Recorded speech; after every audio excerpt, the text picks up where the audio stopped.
So far in our S2 course we've been looking at discrete distributions. These are distributions such as binomial and Poisson distribution. So what that means is distributions where we're dealing with whole numbers. For example, the number of buses in Poisson distribution, or in binomial the number of threes when you roll a dice. We're now moving on to probability density functions, which are a form of continuous distribution. This means that the data that we're dealing with can have any value, not just integer values. So we could model the amount of rain in a certain day. Now this will never be an exact number. We don't have the instruments able to measure that exact amount. We could have 3 millimeters of rain, but we could never really tell if it's exactly 3 millimeters. It could be 2.9999 millimeters, or it could be 3.00001 milliliters. We could never really tell. So continuous data adjusts for all of those possibilities that could happen. And the way that we're going to model it is by looking at probability density functions. They are a type of continuous distribution where we are considering a continuous random variable. So for example, in this example here we've got the heights of black cherry trees. So we can never really precisely measure the height of a black cherry tree. And probability density functions are a form of histogram.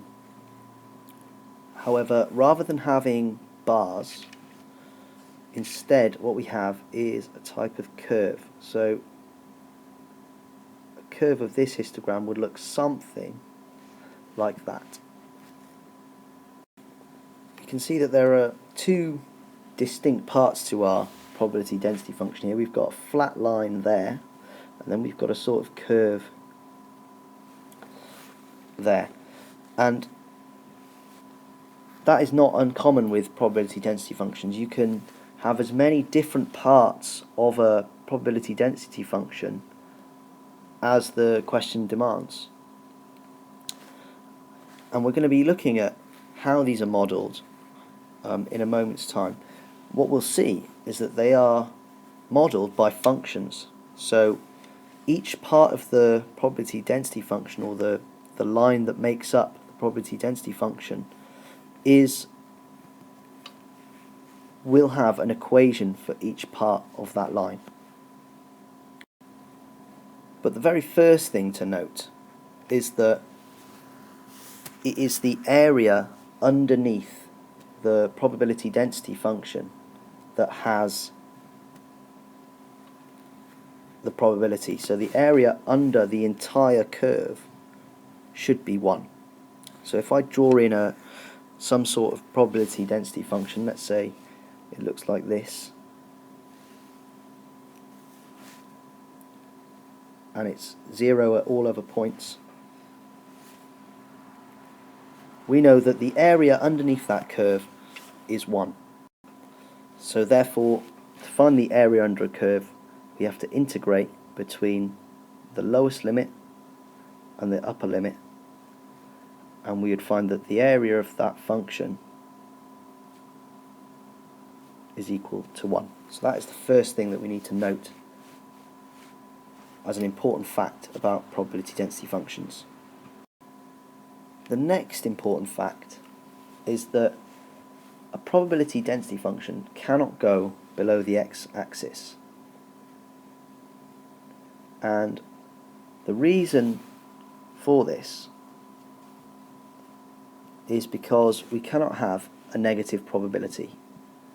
If we look at our previous example here, the line does not go below the x-axis. So a curve like this would not be a valid probability density function because it's not allowed to go below this x-axis here. So I'd like to do a couple of examples to show you how this works. So here are some questions. I'm going to do part A to start off with. I'm going to assess whether it's a valid probability density function.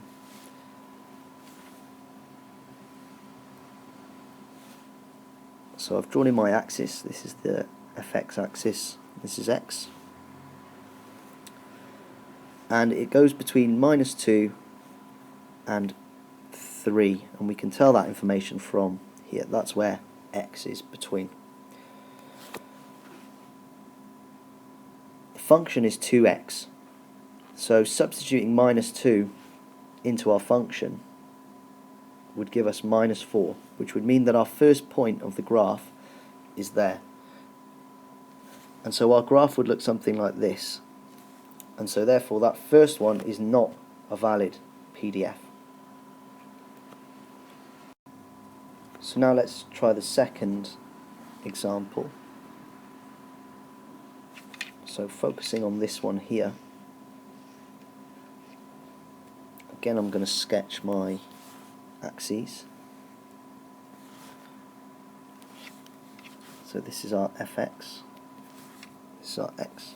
If you notice, I don't bother doing this part because the PDF shouldn't go below the x-axis, so the x-axis is the bottom of our graph.